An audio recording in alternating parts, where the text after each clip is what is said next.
Welcome back dito sa channel natin.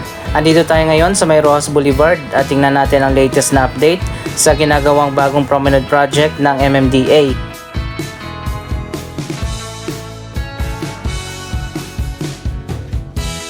Andito tayo sa dulo ng promenade project malapit sa Libertad Channel. So ito na ngayon ang latest na progress. Mukhang tapos na nga dito at makikita naman natin meron ng landscaping, may mga sitting areas at may mga pailaw na din.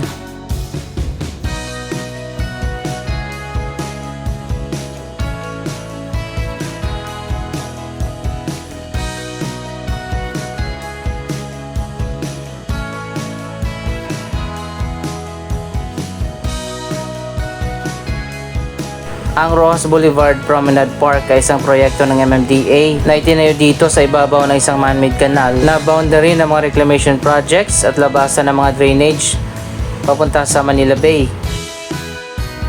Dahil nga sa mabaho at madumi ang mga kanal, tinakpan ito at sinemento sa ibabaw. At eto na ngayon ang ginagawa na bagong linear park.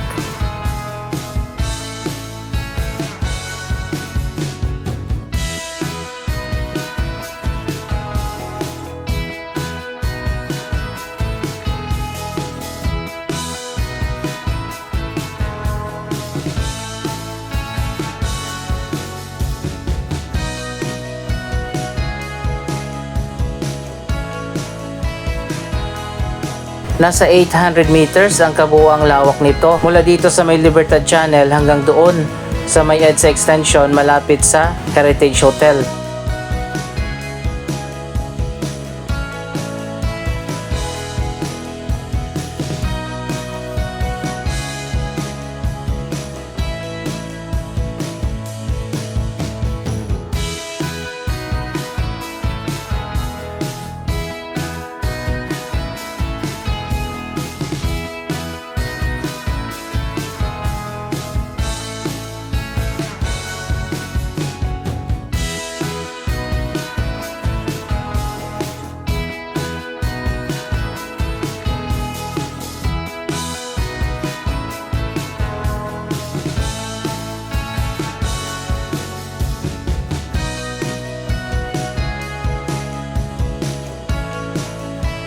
Pati pala dito sa kabilang side, meron din ginagawa na road repairs at iba pa mga projects. Tingnan natin kung anong ginagawa dito.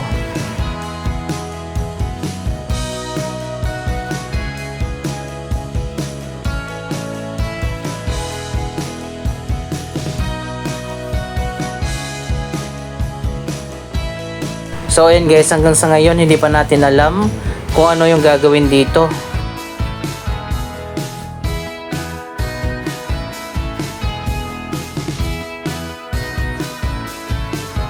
Bukod pa sa linear park, magkakaroon din dito ng football field, satellite office ng MMDA, wellness park, pet park at marami pang iba.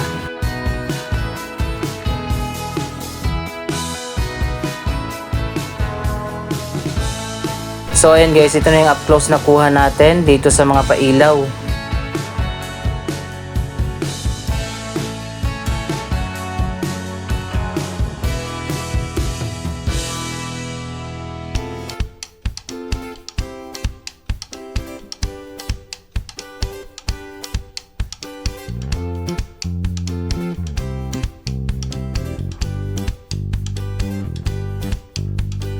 Ang ganda siguro dito kapag binuksan na yung mga pailaw sa gabi.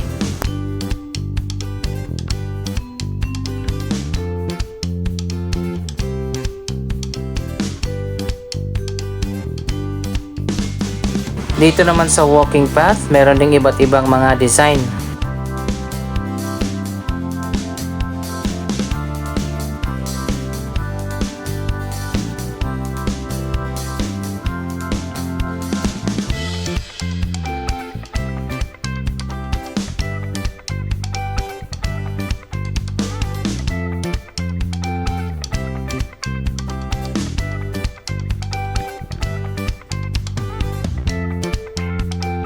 Sa gilid naman may mga plant box at iba't ibang style na mga sitting areas.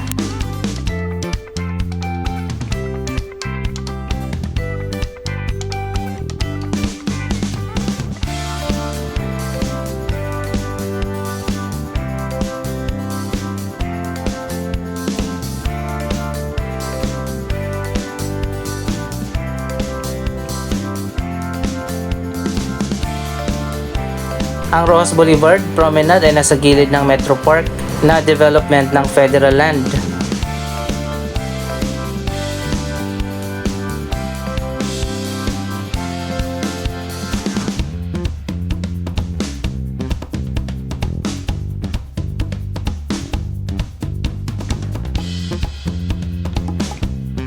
So ayan, dito makikita naman natin tapos na yung iba't ibang mga sitting areas.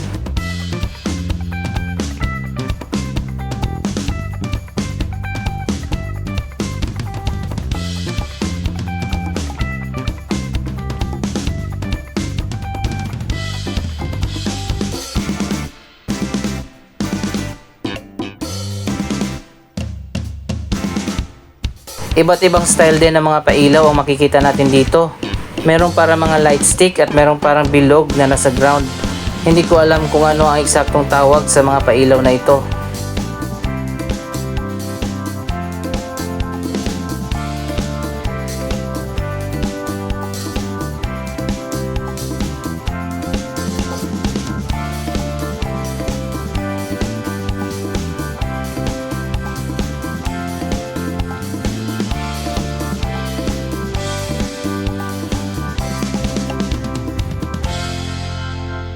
So ayan guys, makikita nyo naman napakaganda na nga dito.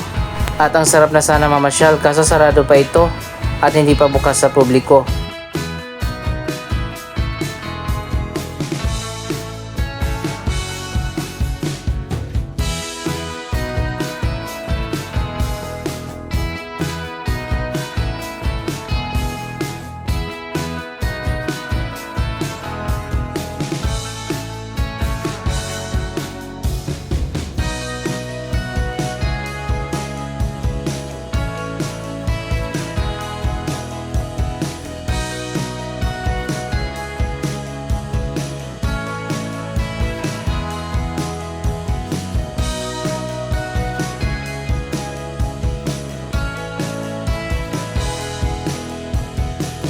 So ito pa lang yung area na to na natapos na. At meron pang isang area doon sa kabilang side. Mamaya titingnan natin doon kung nasimula na ba.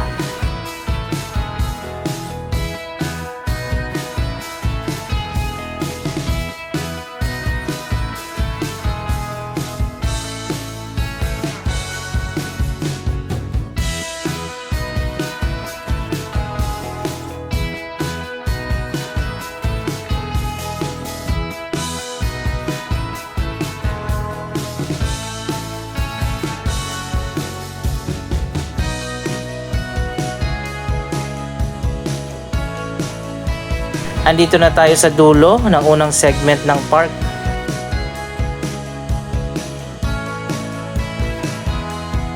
Mabilis lang yung ginawa nila dito at ilang buwan lang ay tapos na agad.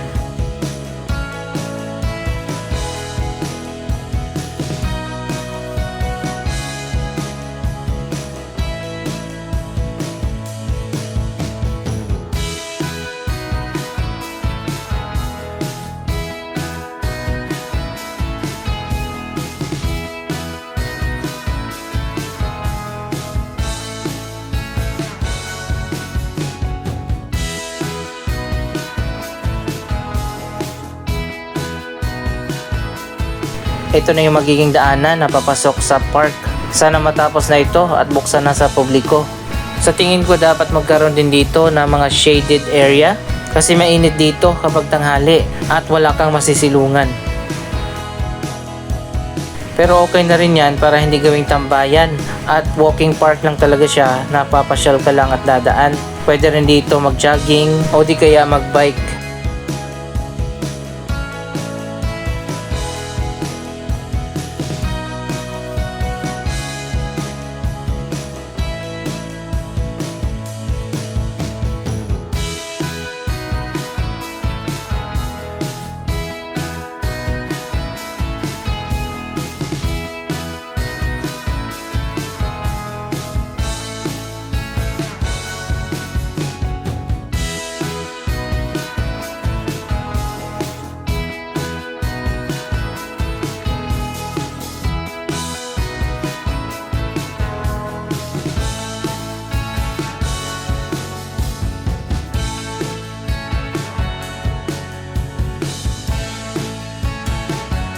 Dito naman sa kabilang side ang ikalawang segment mula dito sa Metro Park hanggang doon sa may EDSA extension malapit sa Double Dragon Plaza. Pero hanggang sa ngayon, bakit kaya hindi pa nila sinisimulan ito? Saan kaya ilalagay yung mini football field? Baka doon sa dulo yung pinakita natin kanina na ginagawa pa. Mas mahaba at mas malawak yung bahaging ito na magiging bagong linear park.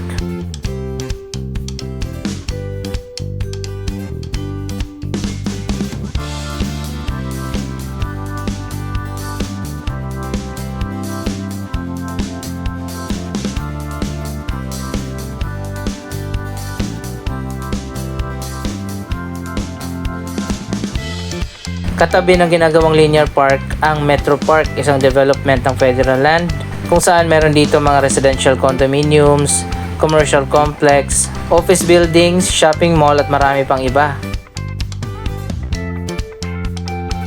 Ongoing pa pala ang development ng office building na ito.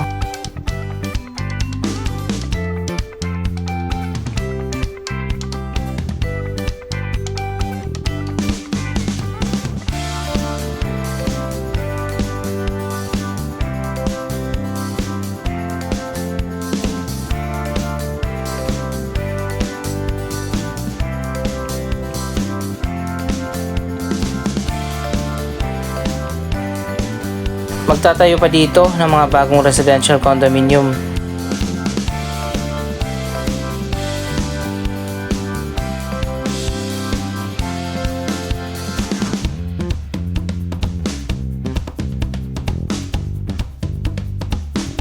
Ang Blue Bay Walk ay isang pavilion na may commercial spaces dito sa baba.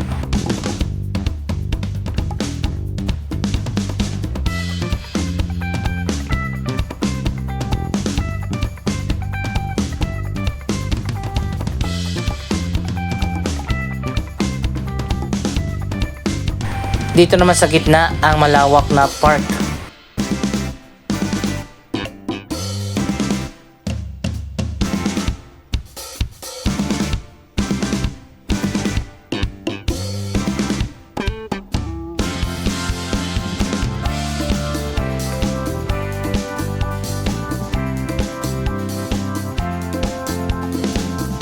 May commercial area din dito sa kabilang side kung saan mayroong mga restaurant, mga shops at iba pa mga stores.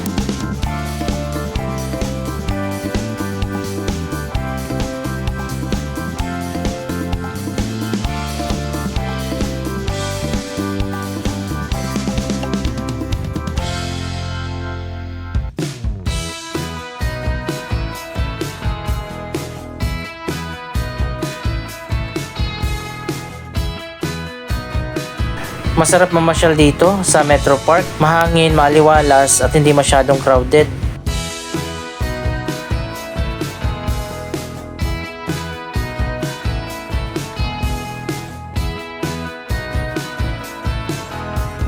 Isa sa mga unang residential projects na natapos na dito sa Metro Park ang Six Senses Residences.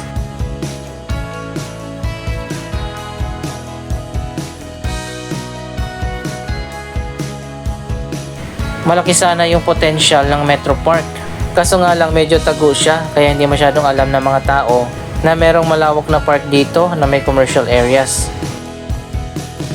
Ito naman yung kabilang side ng man-made canal na hindi pa tinakpan at semento sa ibabaw. Nagkaroon ng clean up dito kaya makikita nyo naman malinis at walang mga basura.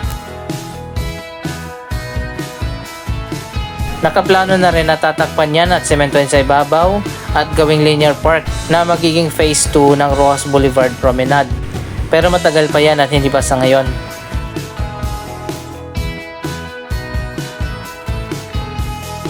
Sana simulan na rin dito sa kabilang side at gawin na ang bagong linear park.